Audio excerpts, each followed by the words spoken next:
Les dites images qui, en définitive, ne cherchent qu'à discréditer le message et l'œuvre salvatrice de Papa Simon Kimbangu, dont je suis le petit-fils, me poussent à cet effet, et au regard de la dignité liée à ma position, à me mettre en retrait de toutes mes charges pastorales au sein de l'église kimbanguiste.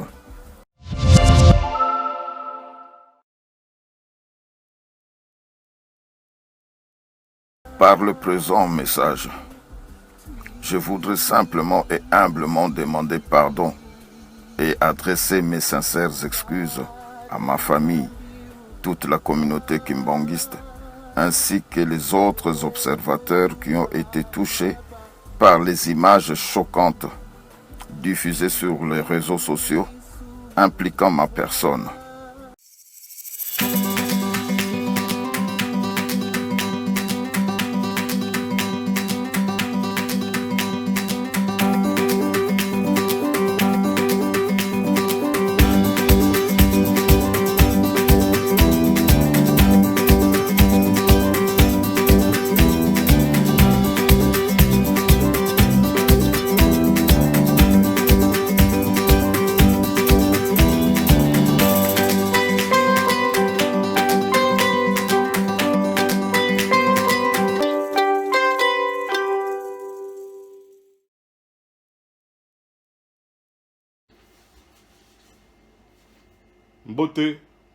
Mbote bandeko ya Kuli Media TV bisika nyonso bozali mbote na mabota na bino.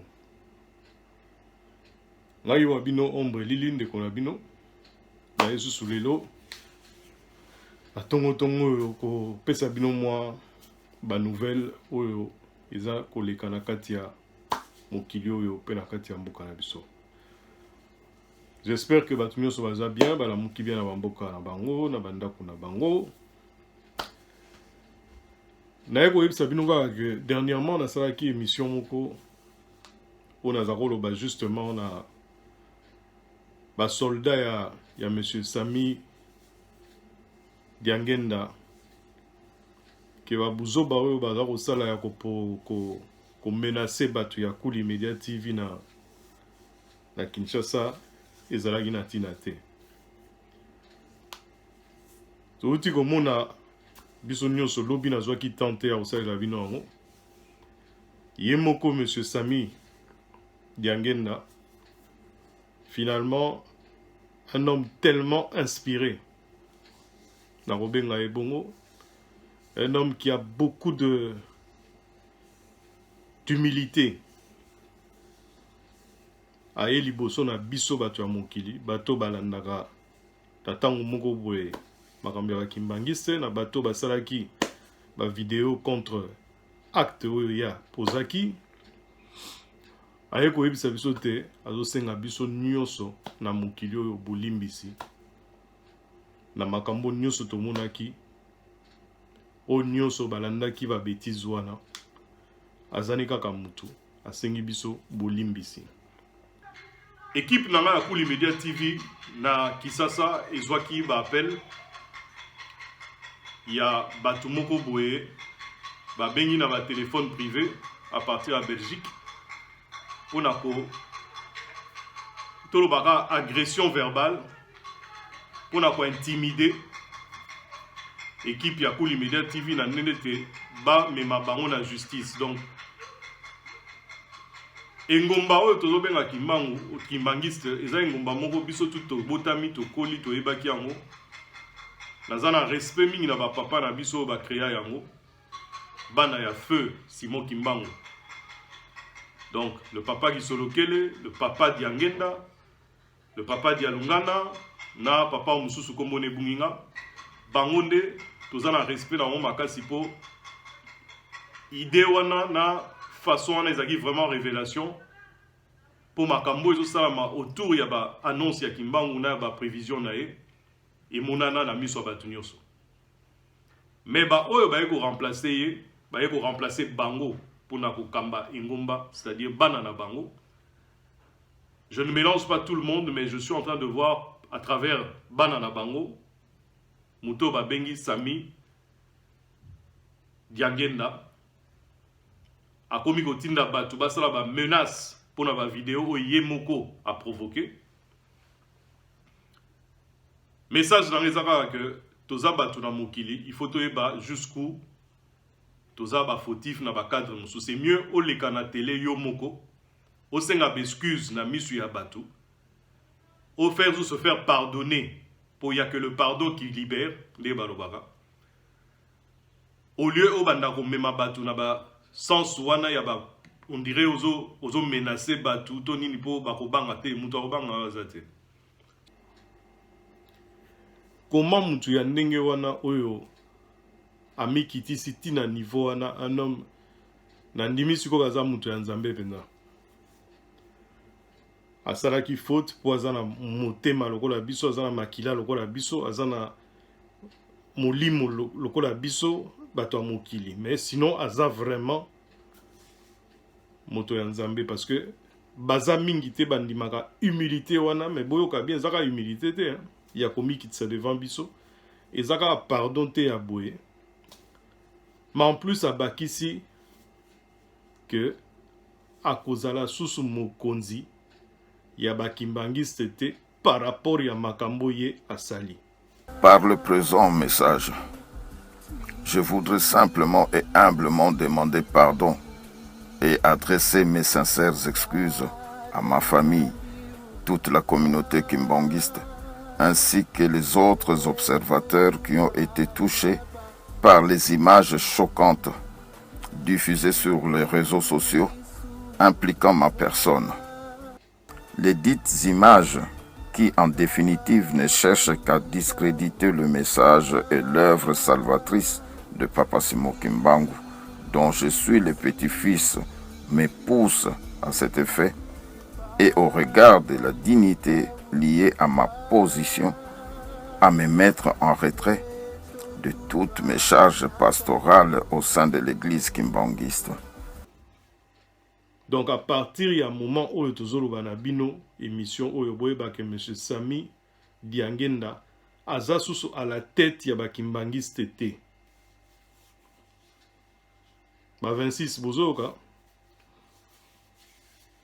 ba oyo basalaki ba appel na ba agent na ngai ya Kuli Media TV na Kisasa pona kosala bango ba menace ke bakomema bango na tribunal. Boyoki na bino moko ndenge ye moko Fumwa Longo monsieur Sami Diangenda alobi aleki bino tellement na humilité bolandake na sima boyebi na bino ete andimi foti na ye amoni ke buzoba esalamaki tozala ba vidéo na ye mususu toka obimisa ngo pe ya koleka wana, mais niveau asengeli ba excuse wana na ndenge mikitiseli na miso ya bato pe na miso ya nzambe. Franchement chapeau pour na ye po mingi bazalaka mbanga soki eloko boye salami baza premier olobake non je m'en fous talibino eza bolumbu na nga moko boye na boye. Et Papa Sami Diangenda aye kolakisa biso tina ete toza bato na mokili kaka. Il faut koyeba komikitisa na ntango oyo osali eloko ya mabe osenga pardon na bandeko na baninga na yo partout esika bazali. Voilà bamama batata bandeko yango nayelaki bino lelo. Donc nazotikela bino ba oyo bamonaki yango te à travers chaîne na biso ya Kuli Media TV. Botala ndenge papa ye moko Sami Diangenda azosenga bolimbisi na bana oyo ya ye ya molimo pe bana nyonso oyo baza na mokili oyo bayebi ye bandeko na ye ba grand frère ba petit frère ba cousin ba cousine ba neveu ba nièce po ba biloko toza na ngo ya ye ezaki mon boulot. Ok, merci beaucoup monsieur Sami Diangenda. Toyebi ke otalela makambo toujours na mosika, mais tolimbisi yo pe biso bato ya mokili oyo po biso nyonso to bato ya mbeba tolimbisi yo bandeko ya Kuli Media TV à travers extrait oyo et avant na proposer bino extrait pour ngai après bon mon ngate to comme peut-être na émission mususu nazo souhaiter bino bisika nous sobozali bo passer journée et l'amour ba mabota na bino bo continuer comme batela ndenge ba makambo ezali na minute ya ba coronavirus bokoka ko sukolaka maboko ko banga ko simba eloko nyonso. En tout cas vraiment bosa la sorte que tout monana soki ba confinement oyo esili. Bonne journée à vous. Peto monani na mikolo goya bolanda monsieur Sami Diangenda. Merci.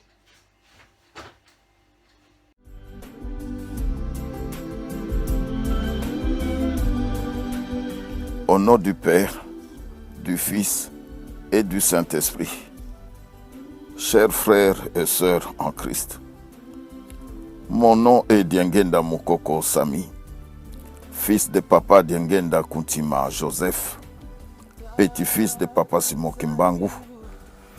Par le présent message, je voudrais simplement et humblement demander pardon et adresser mes sincères excuses à ma famille, toute la communauté kimbanguiste, ainsi que les autres observateurs qui ont été touchés par les images choquantes diffusées sur les réseaux sociaux impliquant ma personne. Je suis conscient de la peine et de l'indignation que cela a pu vous causer. Je suis ébranlé au plus profond de mon être par ce qui s'est passé, car au-delà de la déception et de la souffrance que j'ai pu infliger à ma famille, aux chrétiens kimbanguistes et au peuple de Dieu en général, je n'ai pas fait honneur à ce qui représente le socle de ma vie, c'est-à-dire Papa Simon Kimbangu et nos trois pères spirituels. L'œuvre de Papa Simon Kimbangu est porteuse de valeurs universelles, d'amour, de partage, de réconciliation et de l'indépendance spirituelle. Elle ne saurait en aucun cas souffrir du comportement ou des actes de personnes, quel que soit le rang ou la fonction occupée par celle-ci. En effet, les dites images qui en définitive ne cherchent qu'à discréditer le message et l'œuvre salvatrice de Papa Simon Kimbangu, dont je suis le petit-fils, me poussent à cet effet et au regard de la dignité liée à ma position, à me mettre en retrait de toutes mes charges pastorales au sein de l'église kimbanguiste et à la disposition de mes frères à qui je demande de prendre acte de ma décision. Une fois de plus, je vous adresse mes excuses les plus sincères. Je remercie ceux qui accepteront de me pardonner et à ceux qui refuseront de le faire, je les remercie également. Au nom du Père, du Fils et du Saint-Esprit. Amen. Alongo